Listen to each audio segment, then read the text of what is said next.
नमस्कार किसान भाइयों, गोर फार्मिंग यूट्यूब परिवार में आप सभी का एक बार फिर से स्वागत है। आज हम बात करने वाले हैं based on mode of toxicity, मतलब कि विषाक्तता के आधार पर कीटनाशकों किस प्रकार से अलग अलग वर्गीकृत किया गया है, किस प्रकार से कीटनाशकों को अलग अलग कैटेगरी में रखा गया है।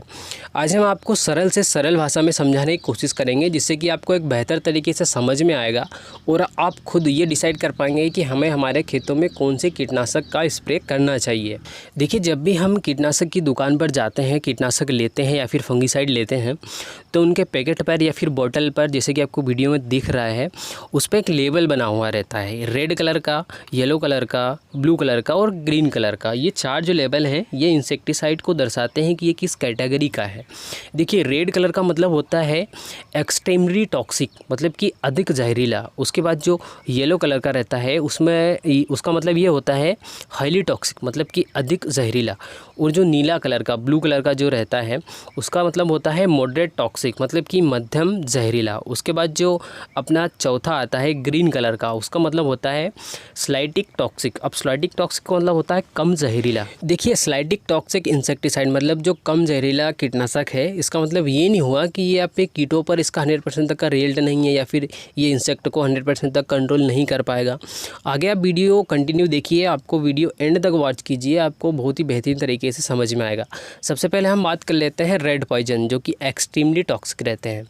इनमें जो रेड कलर का सिंबल होता है, इसमें आपको एक खोपड़ी बनी हुई मिलेगी, उसके साथ में हड्डियों से आपको क्रॉस बना हुआ मिलता है। इसका मतलब ये हुआ कि ये एक्सट्रीमली टॉक्सिक है, मतलब कि अधिक जहरीला है। अब ये अधिक जहरीला है तो इसे किसी भी चीज़ से कोई मतलब नहीं है। यहाँ पर आप इंसान आ जाए या फिर कोई जीव जंतु आ जाए या फिर कोई इंसेक्ट आ जाए, तो इनको इस चीज़ से कोई भी मतलब नहीं है। जो भी इसके सामने आता है, ये सभी को मार देता है। और इसका अगर आप अधिक उपयोग करते हैं, मतलब कि ओवरडोसिंग करते हैं, तो इसका फसलों के ऊपर साइड इफ़ेक्ट भी पड़ता है। ये कुछ अंश अपना फसलों के ऊपर छोड़ देती है। आपने अक्सर देखा होगा कि इंडियन गवर्नमेंट हमेशा रेड कलर के जो सिंबल वाले इंसेक्टिसाइड रहते हैं, इनको बैन करती है। कभी आपने ये नहीं देखा होगा कि ग्रीन कलर का जो सिंबल बना हुआ रहता है या फिर जो स्लाइटिक टॉक्सिक हुआ या फिर जो मॉडरेट टॉक्सिक हुआ, इनको इंडियन गवर्नमेंट ने बैन किया हुआ नहीं। हमेशा रेड कलर के जो एक्सट्रीमली टॉक्सिक इंसेक्टिसाइड रहते हैं, इनको इंडियन गवर्नमेंट बैन करती जा रही है। इनका साइड इफ़ेक्ट ये देखने को मिलता है कि कभी अगर ये अपना साइड इफ़ेक्ट फसलों पर छोड़ देते हैं, कुछ अंश अगर ये छोड़ देते हैं, तो इनसे कैंसर जैसी बीमारियां भी हो सकती हैं। तो आप सबसे पहले अवॉइड करें रेड कलर के जो इंसेक्टिसाइड है, इनको। रेड कलर के इंसेक्टिसाइड को आपको अवॉइड करना है, जैसे कि हुआ मोनोकोटोफास, उसके बाद अपना जिंक फास्फेट हुआ, एल्यूमिनियम फास्फेट हुआ। इन चीज़ों को आपको अवॉइड करना है, इनका उपयोग आपको नहीं करना है। इसके बाद आता है अपना येलो पॉइजन, जिसे कि हाईली टॉक्सिक कहा जाता है, अधिक जहरीला माना जाता है। इसके अंतर्गत आपको बॉटल के ऊपर या पैकेट के ऊपर एक येलो कलर का एक सिंबल मिलता है, जिसमें कि आपको पॉइजन लिखा हुआ मिलेगा।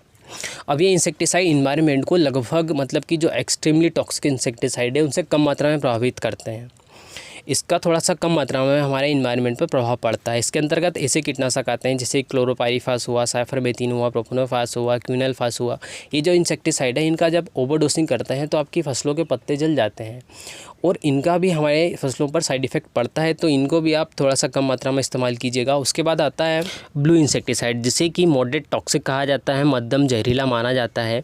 इसमें आपको एक ब्लू कलर का सिंबल मिलेगा, जिसमें कि आपको डेंजरस लिखा हुआ मिलता है। इसके अंतर्गत ऐसे कीटनाशक आते हैं जो कि इन्वायरमेंट को नहीं के बराबर प्रभावित करते हैं। इसके अंतर्गत आता है अपना थीरम आता है, कार्बनडाजिम आता है, उसके बाद अपना क्रोल इंट्रानिलीप्रोल आता है, जिसे कि कोराजिन के नाम से जाना जाता है। ये इम्प्लीगो में भी आपको मिलता है। उसके बाद मिलता है अपना इमाबेक्टिन बेंजोएट। ये सारे इंसेक्टिसाइड जो हैं कि ये मॉडरेट टॉक्सिक इंसेक्टिसाइड के अंतर्गत आते हैं। इसके बाद आता है ग्रीन लेवल इंसेक्टिसाइड, जिसे कि स्लाइटिक टॉक्सिक कहा जाता है, जो कि सबसे कम जहरीले होते हैं। इसमें आपको ग्रीन लेवल का एक मोनो मिलेगा, जिसमें कि आपको क्वेश्चन लिखा हुआ मिलता है। इसके अंतर्गत ऐसे कीटनाशक आते हैं जो कि आपके इन्वायरमेंट को बिल्कुल भी प्रभावित नहीं करते हैं, किसी भी प्रकार का कोई भी साइड इफ़ेक्ट इनका नहीं होता है। इसके अंतर्गत आपको मेनकोजेब मिलेगा, क्लोरोथाइलोनील मिलेगा, उसके बाद जैविक कृषि रसायन मिलेंगे, बिवेरिया बेसियाना मिलेगा, ट्राइकोडर्मा मिलेगा। जाएगा। ओवरऑल मेरा कहने का यही मतलब है कि आप सिर्फ लेबल देखकर ये डिसाइड कर सकते हैं कि हमें कौन से कीटनाशक का सबसे ज़्यादा इस्तेमाल करना चाहिए। आपको सबसे ज़्यादा ग्रीन लेवल इंसेक्टिसाइड का प्रयोग करना चाहिए, उसके बाद आपको ब्लू लेवल इंसेक्टिसाइड का प्रयोग करना चाहिए, और अगर आपको ज़रूरत पड़ रही है तो आप येलो लेवल इंसेक्टिसाइड का भी प्रयोग कर सकते हैं। लेकिन आपको रेड लेवल इंसेक्टिसाइड को अवॉइड करना चाहिए, इनका कम से कम इस्तेमाल करना चाहिए, बिल्कुल नहीं के बराबर इस्तेमाल करना चाहिए। आज के वीडियो में बस इतना ही। अगर आपको हमारा कंटेंट पसंद आता है तो चैनल को सब्सक्राइब कीजिएगा। बाकी एंड तक वीडियो वॉच करने के लिए धन्यवाद।